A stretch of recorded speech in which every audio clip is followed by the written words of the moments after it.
ദൈവനാമം മഹത്വപ്പെടട്ടെ.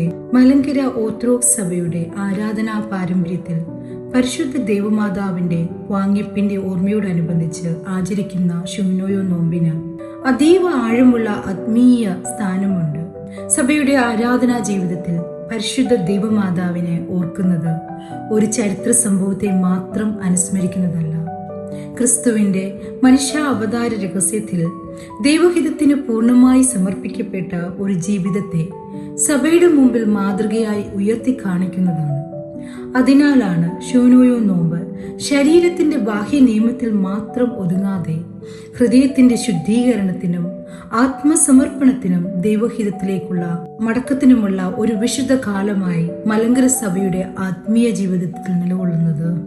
നമ്മുടെ വിശ്വാസ പാരമ്പര്യത്തിൽ പരിശുദ്ധ ദൈവമാതാവിന് ലഭിക്കുന്ന സ്ഥാനം അവളുടെ വ്യക്തിപരമായ മഹത്വം കൊണ്ട് മാത്രമല്ല, അവളിൽ നിന്നും ജനം സ്വീകരിച്ച് നമ്മുടെ കർത്താവും രക്ഷകനുമായ യേശു ക്രിസ്തുവിന്റെ മഹത്വം കൊണ്ടാണ്. അതുകൊണ്ട് തന്നെ വിശ്വാസ പ്രമാണത്തിൽ നാം ഇങ്ങനെ ഏറ്റുപറയുന്നു: ദൈവമാതാവായ വിശുദ്ധ കന്യക മറിയാമിൽ നിന്നും ശരീരിയായി തീർന്ന് മനുഷ്യനായി. ഈ ഏറ്റുപറച്ചിലിൽ മറിയത്തെ ദൈവമാക്കുന്നതല്ല, നമ്മുടെ രക്ഷയ്ക്കായി ദൈവപുത്രൻ യഥാർത്ഥ മനുഷ്യനായി അവതരിച്ചുവെന്ന സഭയുടെ വിശ്വാസത്തിന്റെ പ്രഖ്യാപനമാണ്.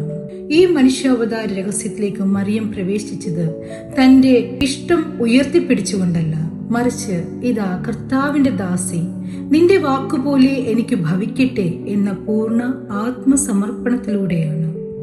അതിനാൽ ശൂനോയോ നോമ്പിൽ മാതാവിനെ ഓർക്കുമ്പോൾ അവളുടെ മഹത്വം മാത്രം ഓർക്കാതെ അവളുടെ വിശ്വാസം, അവളുടെ വിനയം, അനുസരണം, ആത്മസമർപ്പണം എന്നിവ നമ്മുടെ ജീവിതത്തിൽ എങ്ങനെ യാഥാർത്ഥ്യമാക്കണം എന്നതാണ് നാം ധ്യാനിക്കേണ്ടത്.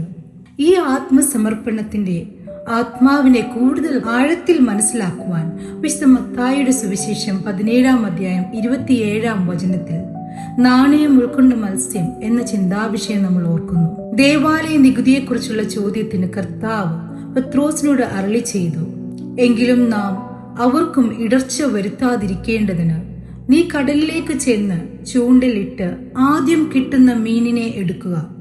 അതിന്റെ വായ് തുറക്കുമ്പോൾ ഒരു ചതുരമ്പ് പണം കാണും.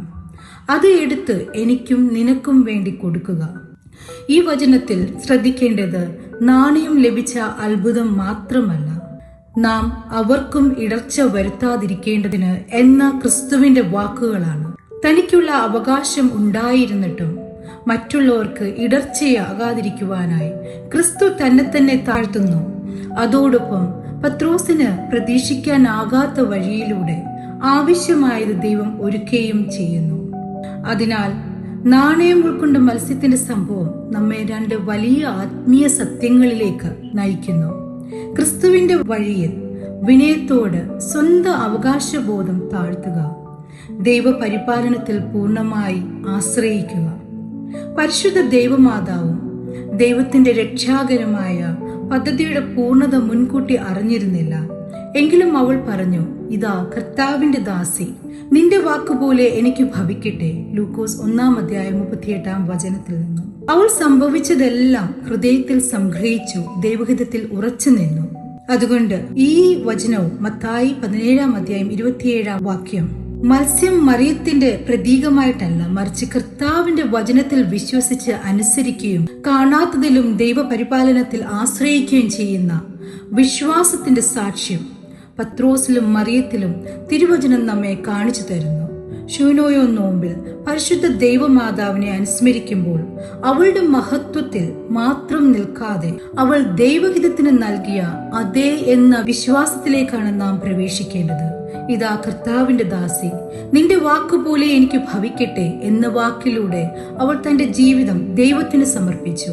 അതുപോലെ പത്രോസ് കർത്താവ് പറഞ്ഞ നാം അവർക്കും ഇടർച്ച വരുത്താതിരിക്കേണ്ടതിന് എന്ന വചനം സ്വന്തം ആവശ്യത്തെക്കാൾ മറ്റുള്ളവരുടെ നന്മയ്ക്കായി മുൻതൂക്കം നൽകുന്ന ക്രിസ്തുവിന്റെ വിനയത്തെ വെളിപ്പെടുത്തുന്നു.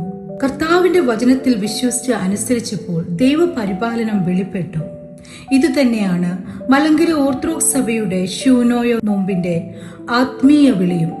നോമ്പ് ഒരു ബാഹ്യ ആചാരം പൂർത്തിയാക്കുന്നതല്ല, ക്രിസ്തുവിന് നമ്മുടെ ഹൃദയത്തിൽ കൂടുതൽ ഇടം നൽകുന്നതിന് ആത്മീയ പുനരുദ്ധാനമാണ്. അതുകൊണ്ട് ഈ 15 ദിവസങ്ങൾ പിന്നിടുമ്പോൾ നമ്മുടെ സ്വന്തം ഇഷ്ടത്തെക്കാൾ ദൈവഹിതത്തിനും അവകാശബോധത്തെക്കാൾ വിനയത്തിനും ആശങ്കയേക്കാൾ ദൈവപരിപാലനത്തിനുമുള്ള വിശ്വാസത്തിന് സ്ഥാനം നൽകാം. വിശുദ്ധ കുർബാനയിൽ നാം ഏറ്റുപറയുന്ന ക്രിസ്തുവിന്റെ മനുഷ്യാവതാര വിശ്വാസത്തിൽ ഉറച്ചു നിന്ന് പരിശുദ്ധ ദൈവമാതാവിന്റെ മധ്യസ്ഥതയിൽ ആശ്രയിച്ച് സഭയുടെ വിശുദ്ധ പാരമ്പര്യത്തിൽ ജീവിക്കുമ്പോൾ ശൂനോയോ നോമ്പ് നമ്മുടെ ജീവിതത്തിൽ യഥാർത്ഥ ഫലം പുറപ്പെടുവിക്കും. കർത്താവെ, എന്റെ ഇഷ്ടമല്ല നിന്റെ ഹിതം നിറവേറട്ടെ എന്ന സമർപ്പണത്തിലേക്ക് നമ്മെ നയിക്കുന്നതാകട്ടെ ഈ നോമ്പ്. ആമേൻ.